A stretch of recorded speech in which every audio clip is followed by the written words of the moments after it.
do think that there is a lot of hope for the future. I want to do good, and I want my life to be good.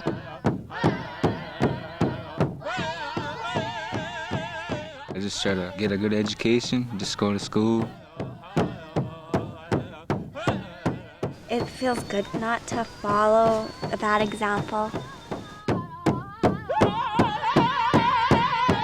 When you make the right choice, you feel it so much in your heart. You are on a Shinabeg. Be proud of that.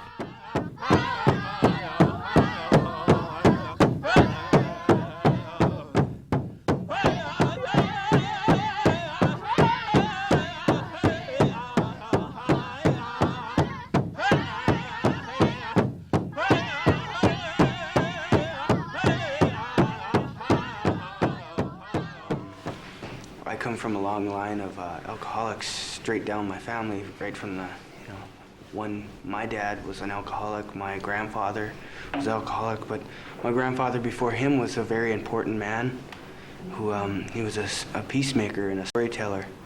And through alcoholism and drugs, that was lost in my family, and now I think that the way I've turned my life around, and I'm starting down the right trail of a traditional life. I want to be something better than, I don't know, because it's hard, like, growing up on a reservation. People think that, nobody's gonna make it and everybody's just gonna be living on the reservation all their lives. I mean, I want to make it so it's better, and people don't think that, and so people look to me and I can make the reservation a better place to live on. Hey,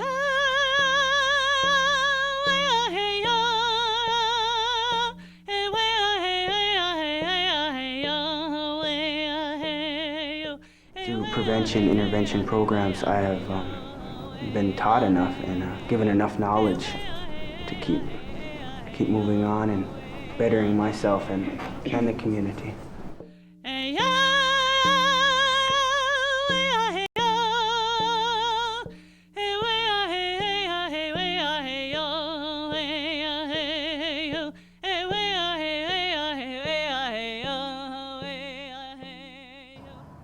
It's a big honor to sit here in a circle and be involved in this circle. Our little small circle here. To know that our little circle is connected to a larger circle. And what we are as Native people doesn't come from a human being. It comes from everything that we see around us. The plants, the animals, the birds. All of these things, because we have what we call a creation story.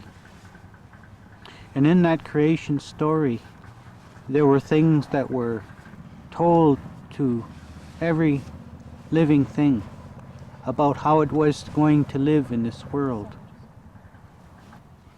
Those things are what I share today with you, young people,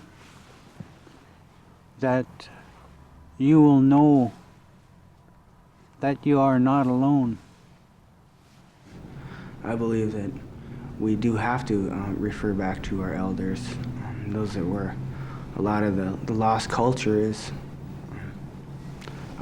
I know personally I have gone and visited a lot of my elderly relatives in the last few years, and I know that talking to a lot of the youths, they also feel the need to reach out and contact more elders and more people who are more resourceful in the traditional ways.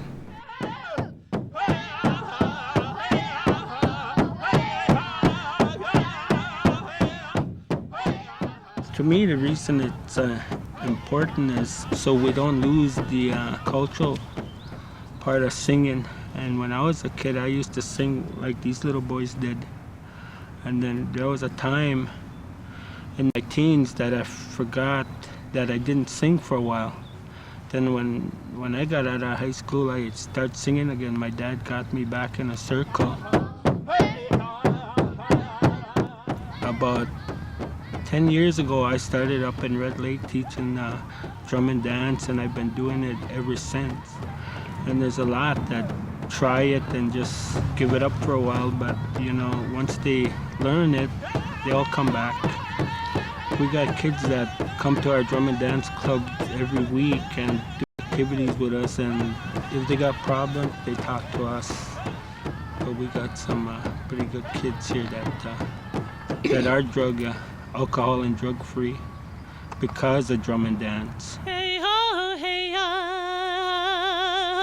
hey yo, hey yo, hey yo, hey yo, hey yo, hey yo, hey yo, hey yo, hey yo, hey yo. The Options program, which is a program for kids here at Fond du Lac, is set up to help the kids recognize the responsibility that they have in their own community. When I went home, the first time I went there, my brother wanted to know what it was about, so I told him, and then he wanted to read the paper, so I let him read it, and then like every time I get back from that, he'd want to read it, and he wanted to know what I learned out of it.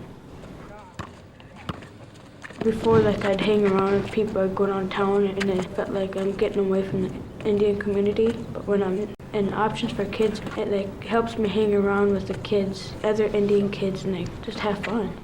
If I feel like it needs to, or something needs to be done, I'll get up and do it instead of like anybody asking me. I'll just get up and do it, and then before people have to ask me like 3-4 times. But now, once in a while, I just get up and do it.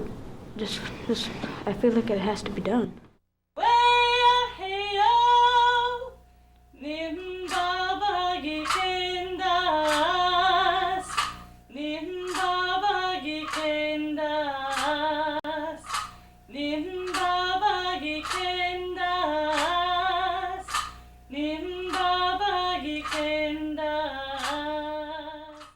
The Eagles program is a highly visible program within the communities. Through our activities with the youth, the traditional aspect, the cultural aspect, and the educational aspect is utilized throughout all the communities. Our youth are school and community base that we work with. The program itself has impacted their lives to help them maintain a substance-free lifestyle, and through cleanliness of the mind, body, and soul, they're able to achieve the goals that they set for themselves. I enjoy going to sweat lodges. I like the way it feels when you come out of a sweat lodge. You just feel like you're born again or something. And I like dancing at powwows. I'm a grass dancer. Travel all over the place and dance.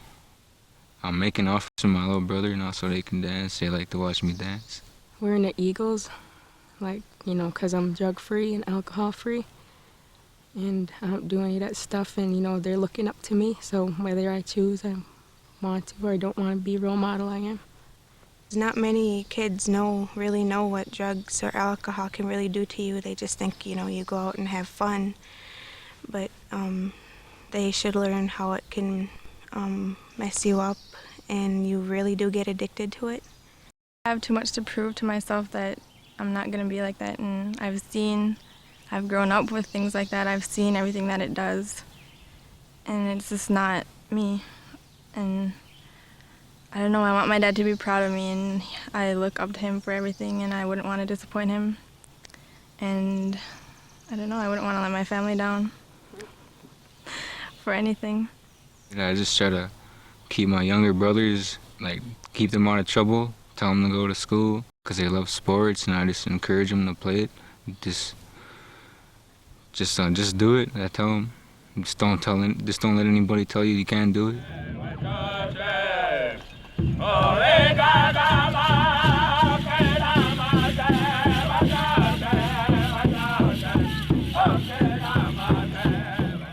I feel that it's very important that our children learn our native language because it is a dying language, and we need to keep that language alive. I know with myself, I was never taught it as a child, and it wasn't until probably 6 years ago that I really started taking an interest in my culture. And at that time, I went to my grandfather. What I'm trying to teach the kids is that's what our elders are for, is that they're there to teach the children, and that if they have something to ask, that ask an elder. I would really like our children to learn now when they're young that their culture is important and not to lose it. I always go to my grandparents' house and they talk to me in Indian, and that's how I learned. It feels good because they help us learn our language and learn more of our culture. We're going to carry it on to our children. I usually like going to school, but because I like English a lot and math. And but another part I don't like is the racism in our school. Well, I just realized that there's nothing I can do about it, and it's just, I should be glad that I'm Indian. If somebody called me down, like maybe I'd cry, but it's not like their fault. They usually learn it from their parents. I'm really proud of being an Indian. Mashkawizi magadima anishina baby madiziwin wawiduka mina wajawenim giji anishina beg. I'll never forget the first time I went into the sweat, and there were no young people there at that ceremony. They were all elders. Well, my name comes from the sweat, you know. There's a lot of inhalants going on up here. And I was in the sweat one night with Jerry, Paul, and Corinne.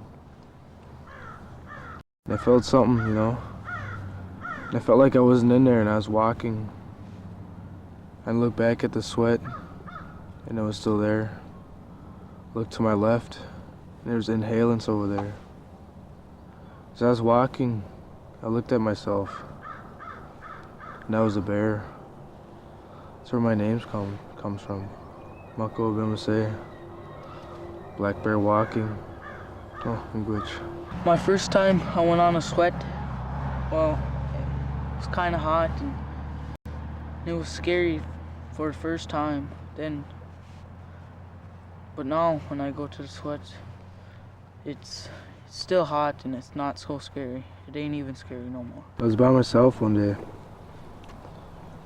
and I heard some water splashing behind me. And I looked over, and there's a wolf running through the water. It ran up the bank. And then as I was going up the bank, it disappeared. I couldn't see it anymore. It wasn't a wolf like an animal. It was just like it was there to protect me or warn me of something. Oh my gosh. As we walk in our lives, we learn to share. Some of you went fasting now are men. And we'll be going hunting soon and bringing in food to feed your families and help your parents. This is how I was instructed. Is when we do that ceremony, we have to do a ceremony where we make our first kill and share this gift of whatever animal we have hunted. And you bring food to the elder. We have many elders here who do not eat much meat anymore. And we have lots of single mothers who live here on a reservation and are struggling. They too, pity them too, bring them food.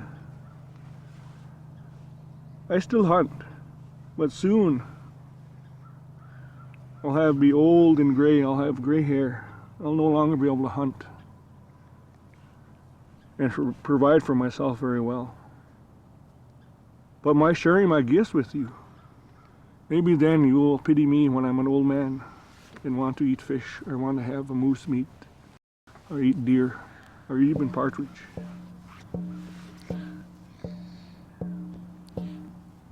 Oh, miigwech.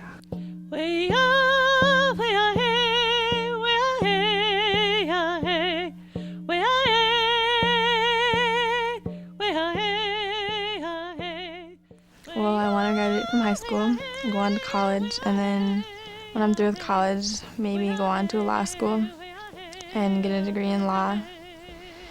And I don't know, maybe come back here and try to help improve things on the reservation and make things better for all the younger generations growing up. Sometime in the future, I'd like to get our drum going again. And I'd like this community to come back together, and drop all the alcohol and drugs. I want to work with the younger women because when I was little, my mom worked with me and she's proud of the way I turned out, and I'd like to be too. I guess what I see is I see a lot of answers. Every time I look into a kid's face, I see that kid might have the answers we need for the future. I see a lot of kids that I work with that are just extraordinary and have done some pretty outstanding things and gone through some pretty hard times and still come out ahead. I think that the kids that I work with now are going to be the future leaders. They have the keys to keeping our tradition and our language alive. And I want to encourage you young people, the ones that are going to be watching this someplace in the future. Take your tobacco out and go and put it down in the bush and pray. Somebody will be there with you who is going to look after you. When I was a little child, I heard a voice softly say, "Listen to me, I'll never be far away. Oh. I'll never be far away. Oh. Come listen to me. Oh. As I listened, I heard the voices of many teachers from many places, and they said, "Walk with me, I'll never be far away.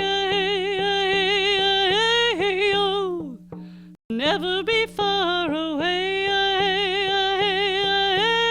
Oh, come walk with me.